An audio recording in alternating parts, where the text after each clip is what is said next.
할렐루야.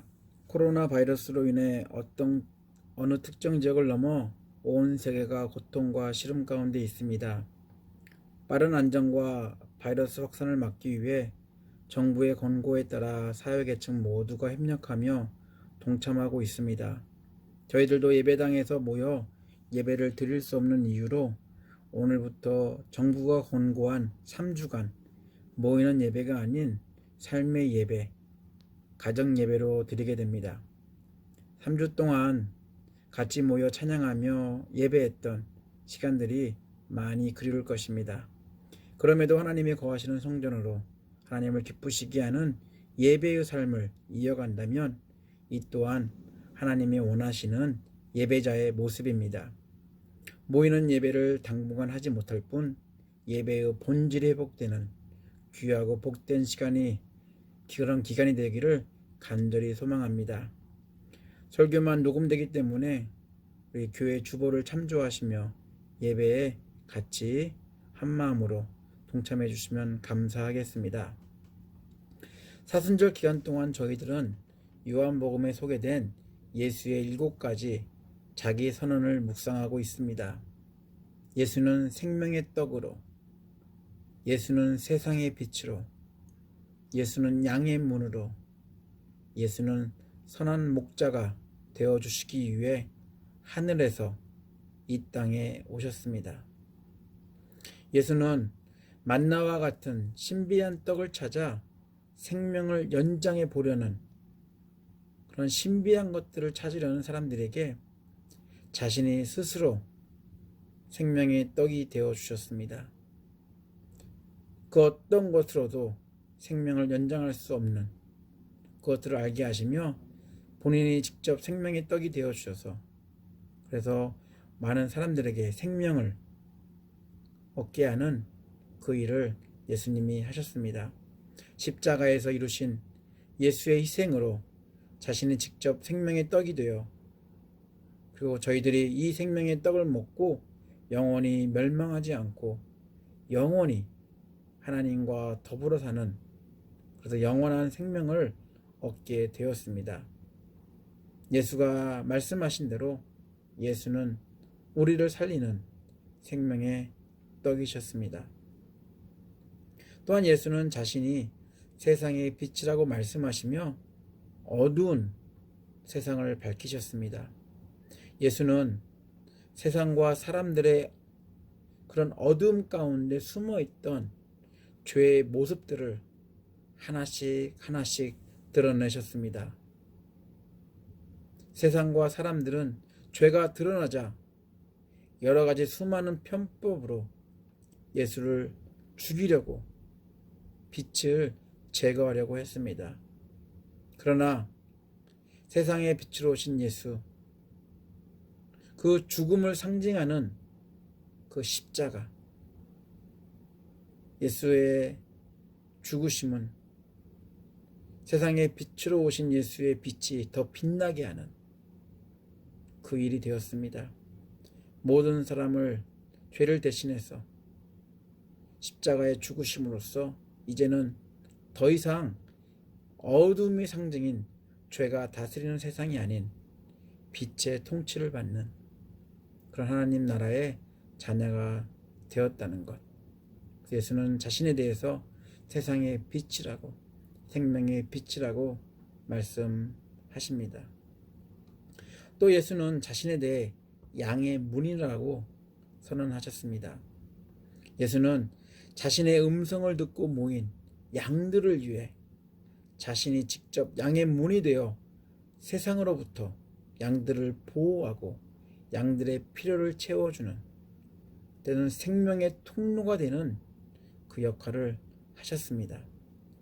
어디로 튈지 모르는 양들을 보호하는 곳에서 양들의 출입을 지키는 문의 역할을 하신 예수. 그 예수는 십자가에서 자기 희생을 감당하면서까지 양들을 지키며 보호하며 한 마리도 잃지 않겠다라는 하나님의 구원 계획을 이루셨습니다.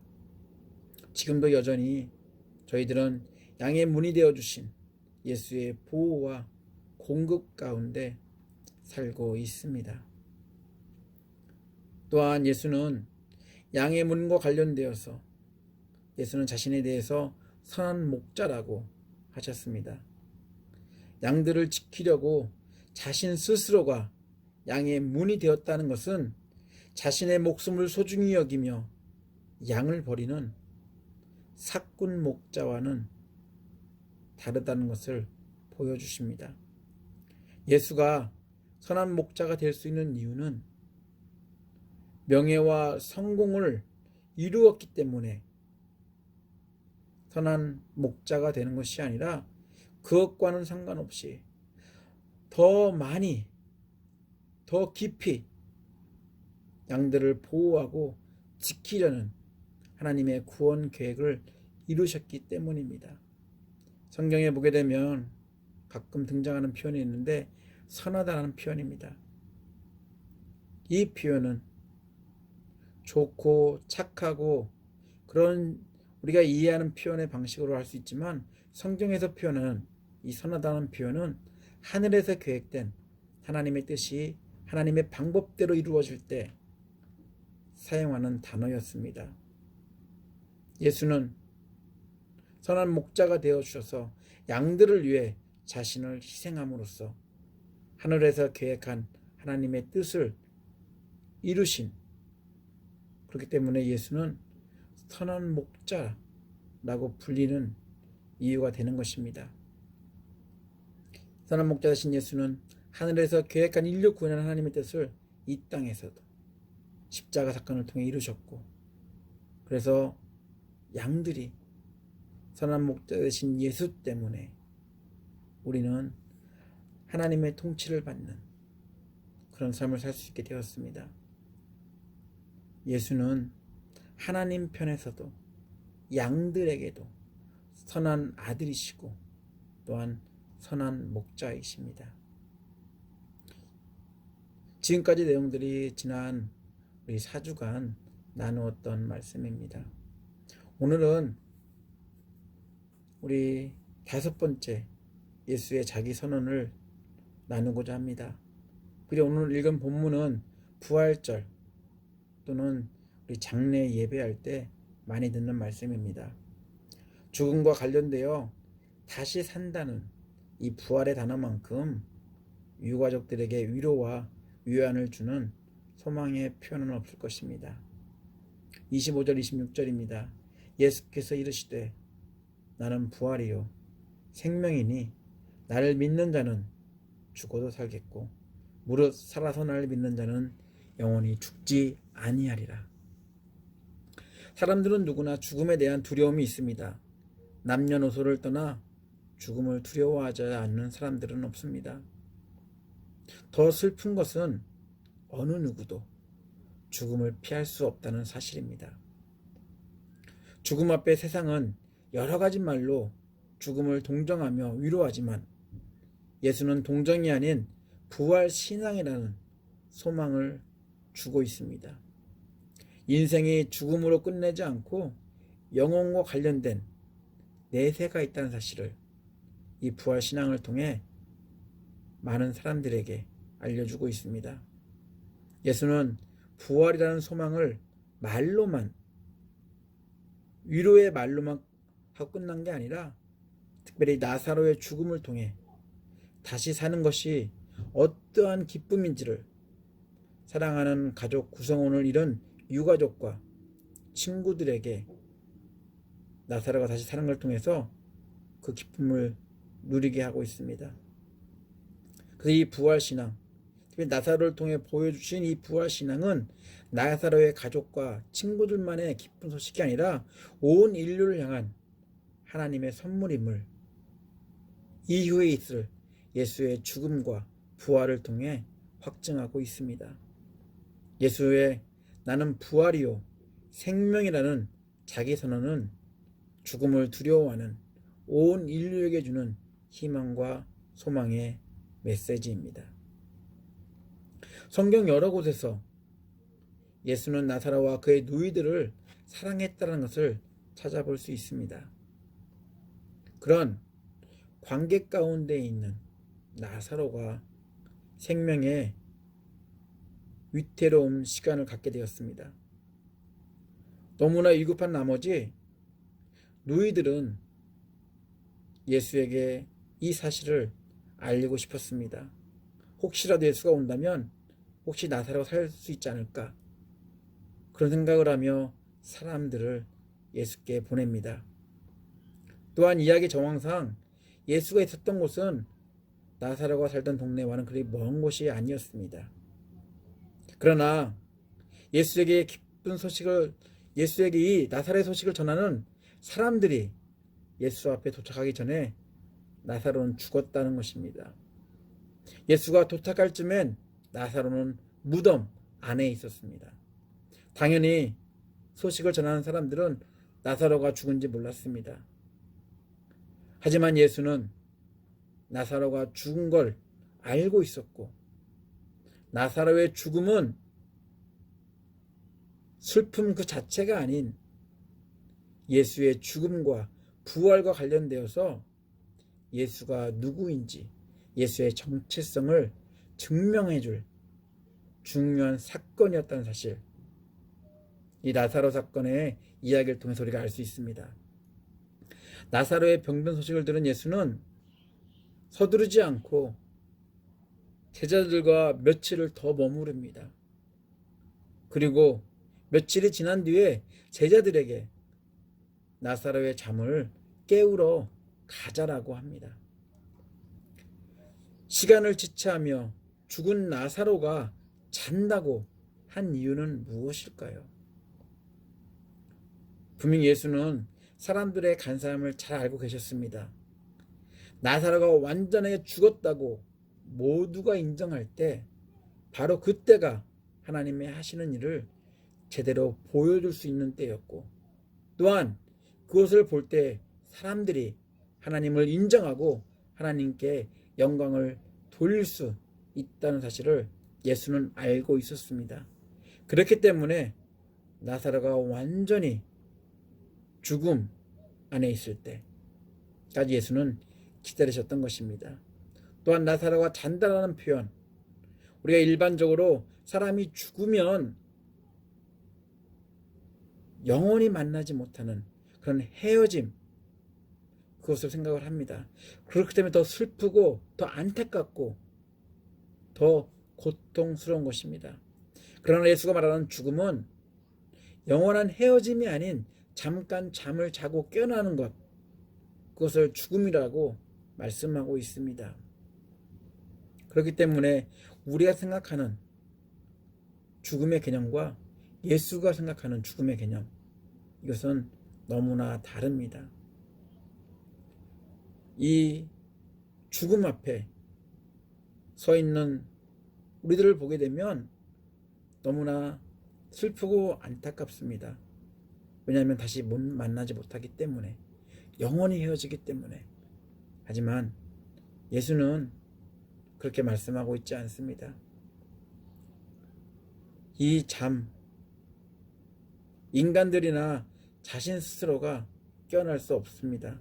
그렇기 때문에 예수는 제자들에게 완전히 죽은 나사로였지만 잠자는 나사로를 깨우러 가자라고 말씀하고 있는 것입니다. 예수의 이러한 말씀, 그 말씀에 대해서 제자들은 전혀 왜 이렇게 말씀하시는지 예수를 이해하지 못했습니다. 아니, 잔다면 굳이 우리가 깨우러 갈 필요가 있냐라고 말합니다. 자고 있는데 이렇게 많이 가서 깨울 필요가 있는지.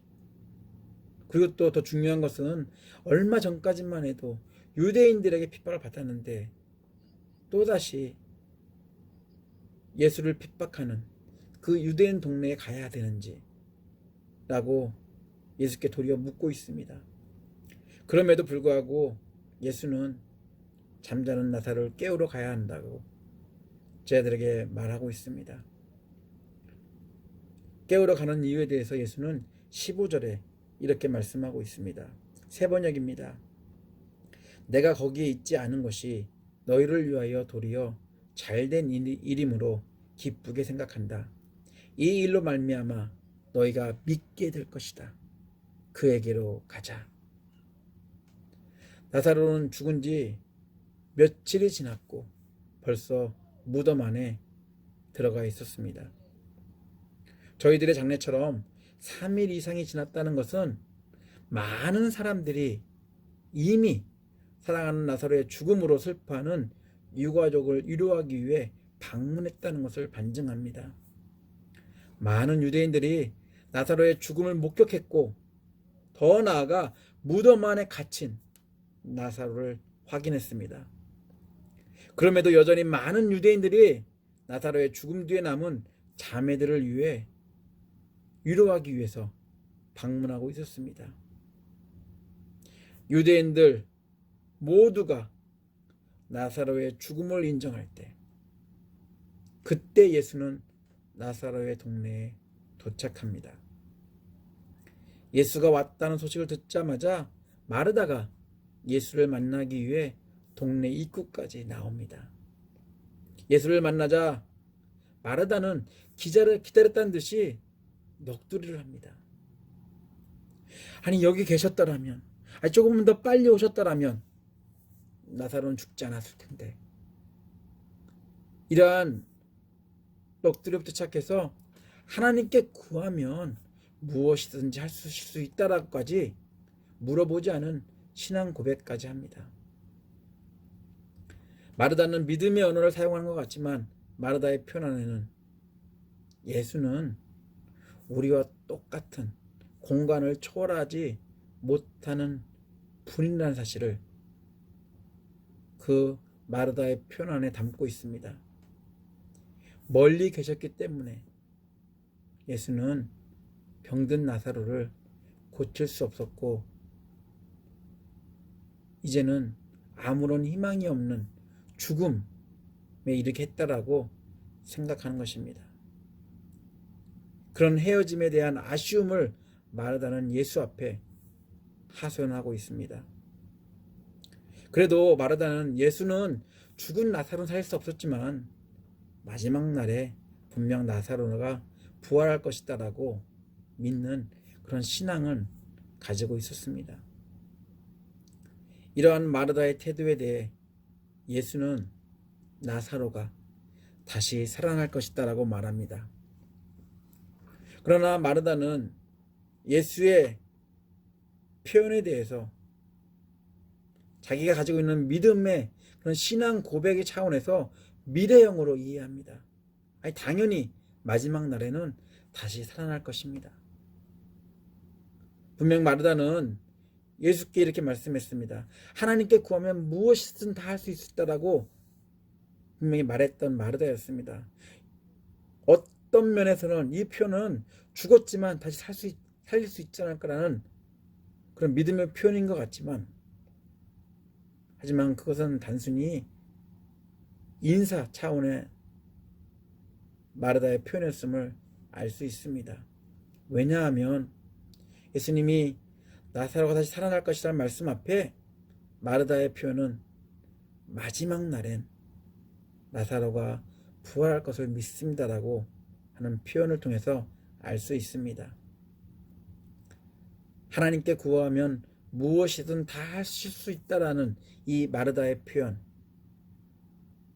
그 안에는 분명히 상식적으로는 죽은 나사로가 살아나는 그 일은 분명히 그렇게 예수님께 말했음에도 불구하고 지금은 아니다라는 그 예수의 말씀에 대해서 믿지 못하는 그런 마리아의 모습을 볼 수 있습니다. 후에 나오지만 당연히 지금 안 되는 이유는 나사로는 죽은 지 꽤 되었다. 그리고 무덤 안에 있다. 이제는 썩어서 냄새가 많이 난다. 마지막 날이면 모를까 현재는 불가능하다는 것을 마르다는 인간적인 그런 지식으로 예수의 표현에 대답하고 있음을 알 수 있습니다. 예수는 이러한 상황을 만들기 위해 지체하며 기다렸다가 왔습니다. 사랑하는 사람이 아프기 때문에 빨리 달려와서 고쳐주면 너무 좋았겠지만 분명히 이 일로 하나님께 영광을 돌리는 사건이 되어야 되기 때문에, 더 나아가 예수의 부활 사건과 연관이 되어 있기 때문에 예수는 기다렸다가 마음이 아프지만 이제 와서 하나님께 영광 돌리는 일을 하려고 하고 있습니다. 그 일을 하기 위해서는 아주 최적의 시간과 환경이었다는 사실, 그것을 보여주고 있습니다. 모두가 믿지 않고 모두가 인정하지 않는, 아니 절대로 불가능하다라고 말하고 있을 때 하나님은 무덤에서 잠자는, 죽은 지 오래됐고 무덤 안에 있고 냄새도 나는 나사로를 불러내셨습니다. 그리고 걸어 다니게 하시고 생활하게 하셨습니다. 많은 사람들이 이것을 보고 하나님께 영광을 돌리는 그런 일이 이후에 일어나게 됩니다. 이 일을 하기에 앞서 예수는 나는 부활이요 생명이라는 얘기, 그 자기 선언을 우리는 잊지 말아야 할 것입니다. 요한복음의 나사로 이야기는 나사로가 주인공처럼 읽혀지지만 죽은 나사로 이야기의 주인공은 죽음에서 부활하실 예수 그리스도입니다. 예수가 보여줄 부활의 예표를 나사로를 통해 미리 맛보게 하셨습니다. 분명 나사로 사건 때문에 예수는 더 많은 핍박을 받게 되고 결국 예수는 십자가에서 죽으시게 됩니다. 그러나 나사로가 다시 산 것처럼 예수는 무덤에서 부활하셨습니다. 예수의 자기 선언처럼 나는 부활이요 생명이신 하나님, 바로 그분이 예수 그리스도입니다. 부활이요 생명이신 예수를 믿는 자는 죽어도 다시 살고 살아서 예수를 믿는 자는 영원히 죽지 아니할 것입니다. 세상은 죽음을 초월할 수 없습니다. 그래서 세상은 다시 산다라든지 부활이란 단어를 사용할 수 없습니다. 그러나 예수는 죽음을 초월하시고 부활하셨습니다. 우리 역시 예수 때문에 죽음을 초월할 수 있게 되었습니다. 그렇다고 해서 우리가 영원히 죽지 않고 산다는 얘기가 아니라 영적인 상징적인 표현으로서 하나님과 영원히 살 수 있는 존재가 되었다는 사실을 우리가 기억해야 할 것입니다. 이 부활신앙, 예수가 보여주신 이 부활신앙은 죽음 앞에 잠깐 나누어야 할 주제가 아니라 살면서 계속 경험되어야 하는 하나님의 은혜입니다. 저희들은 언제 죽음 앞에 설지 모릅니다. 그럼에도 하루하루를 감사하며 살 수 있는 이유가 있다면 우리가 믿는 예수는 부활이시고 생명이시기 때문입니다. 하루하루가 힘드시죠? 지금도 여전히 공포의 바이러스 때문에 많은 제약과 힘듦이 저희들 앞에 있습니다. 죽음에 대한 공포와 두려움이 매일 눈앞에 있지만 그럼에도 죽음을 이기시고 부활하신 예수 그리스도를 통해 위로받으시기 바랍니다. 바로 날마다 죽음 앞에 두려워하는 성도들에게 이런 말씀을 했습니다. 고린도전서 15장 55절부터 58절 말씀입니다. 쉬운 성경으로 제가 읽어드리겠습니다. 죽음아, 너의 승리가 어디 있느냐? 죽음아, 너의 찌르는 것이 어디 있느냐? 죽음이 찌르는 것은 죄이며 죄의 힘은 율법입니다. 그러나 우리 주 예수 그리스도를 통해 우리에게 승리를 주시는 하나님께 감사합니다. 그러므로 나의 사랑하는 성도 여러분, 굳게 서서 흔들리지 말고 항상 주님의 일을 위해 자신을 드리십시오. 주님을 위해 일한 여러분의 수고는 결코 헛되지 않은 것임을 기억하시기 바랍니다. 우리가 믿는 예수 그리스도는 그리스도이시며 하나님의 아들이십니다. 예수는 이 땅에 오셔서 십자가에서 죽으셨고 무덤에서 다시 살아나셨습니다. 그리고 다시 오신다고 약속하셨습니다. 예수님은 우리에게 말씀합니다. 나를 믿는 자는 죽어도 살겠고 무릇 살아서 나를 믿는 자는 영원히 죽지 아니하리라. 죽음 앞에 날마다 서 있는 두려움 가운데 있는 저희들에게 묻습니다. 이것을 내가 믿느냐? 여러분의 믿음은 헛된 이론이나 이성, 감정이 아니라 부활하셨고 생명되어 주신 예수 그리스도의 근거를 두고 있습니다. 예수가 주신 부활 신앙으로 힘들고 어려운 현실 속에서 날마다 승리하시며 감사하는 성도님들 되시기를 예수 이름으로 축원합니다. 같이 기도하겠습니다.